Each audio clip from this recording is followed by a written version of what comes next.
शीना बिटिया तो रानी बनेगी रानी।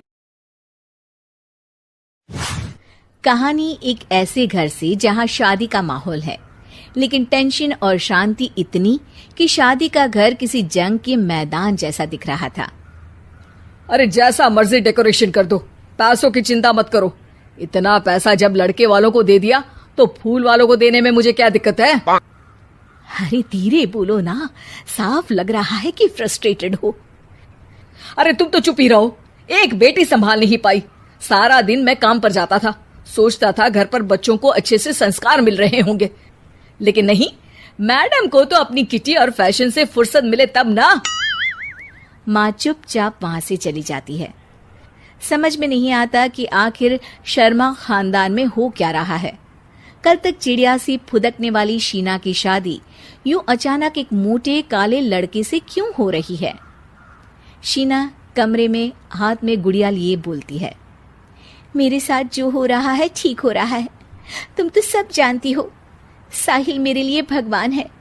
अब जब वो ही नहीं मिला तो फिर कोई भी हो, जिंदगी ही तो जीनी है, जी लेंगे। बाहर शीना की बुआ किसी से बात करती है। अरे मोटा नहीं, उसे तो खाते पीते घर का कहते हैं। अब ओबेरॉय का नाम भी किसी को बताने वाली बात है। उनका इकलौता लड़का तो करोड़ों की सामी तो है ही। अरे हमारी शीना बिटिया तो रानी बनेगी रानी। इन सब के बीच कहीं कोने पर शीना हाथ में मेहंदी सजाए बैठी थी और आंखों में आंसू सजाए।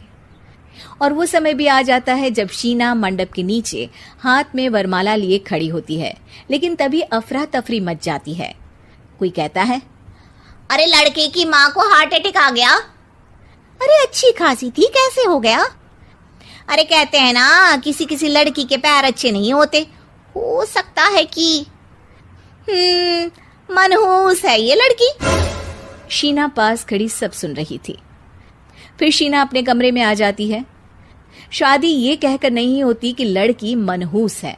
अब लगातार शीना के लिए लड़के देखने आते, लेकिन आस पड़ोस या किसी के कहने पर शादी हर बार टूट जाती। लेकिन एक दिन, अंकल, मैं काफी दिनों से आपसे मिलने की कोशिश कर रहा था, लेकिन हिम्मत नहीं हो पा रही थी। अरे बेटा, हिम्मत तो हमारी टूटी पड़ी है। वैसे कौन हो तुम? अब मेरा नाम साहिल है अंकल। मैं शीना से प्यार करता हूँ और उसी से शादी करना चाहता हूँ। अरे अब तो किस जात के हो ये भी मायने नहीं रखता। बेटा, मेरी बेटी मनहूस है। ये सब कहते हैं कि इसीलिए उसकी शादी नहीं हो पा रही। अगर तुम शादी करने को तैयार हो तो ठीक है। शीना की शादी साहिल से हो जाती है। अगले दिन साहिल की माँ का देहांत हो जाता है और एक बार फिर लोग शीना को अपशकुनी कहने लगते हैं। अरे खा गई दीदी को ये। अरे क्या जरूरत थी साहिल किसी मनहूस को घर लाने की? पर बुआ, माँ की तो तबीयत पिछले कई साल से खराब थी। डॉक्टर्स ने जवाब दे दिया था। क्या पता ये भी उनका सौभाग्य हो कि वो बहू का मुंह देख पाई। अरे बहू का मुंह देख पाई, या ये कह लो कि बहू का मुंह देखते ही स्वर्ग लोक सिधार गई। खैर, हमें क्या, घर तुम्हारा है, हम तो चले। अब शीना को खुद पर ही शक होने लगता है कि कहीं सच में वो अपशकुनी तो नहीं। साहिल, हम दोनों की शादी नहीं हुई होती तो अच्छा था। देखो ना, कैसे पहले मेरी शादी टूटती थी और अब तुम्हारी माँ भी। अरे ऐसा कुछ नहीं होता शीना, अपशकुनी वगैरह कुछ नहीं होता।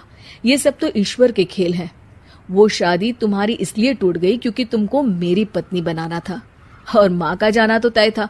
वो काफी बुजुर्ग थी, साथ ही एक ऐसी बीमारी से जूझ रही थी जिसमें डॉक्टर्स भी उन्हें नहीं बचा पाते। शीना साहिल की बात सुनकर तसल्ली कर लेती है और वहां से चली जाती है। अगले दिन, शीना, अरे ओ शीना। क्या हुआ? उफ, कहीं फिर मेरी वजह से कोई नुकसान?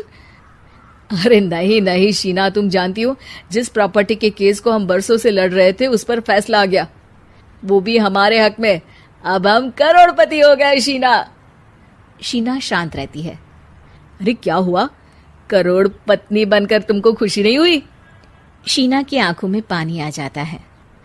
चलिए जी, कुछ तो अच्छा हुआ मेरी जिंदगी में आकर आपके साथ। साहिल शीना को गले लगाकर कहता है, मेरी नई नौकरी भी तुम्हारे ही आने से लगी, ये प्रॉपर्टी का केस जीता, सब कुछ तो तुम्हारे आने के बाद ही हुआ, फिर तुम मनहूस कैसे? ये सुनकर शीना खुश हो जाती है।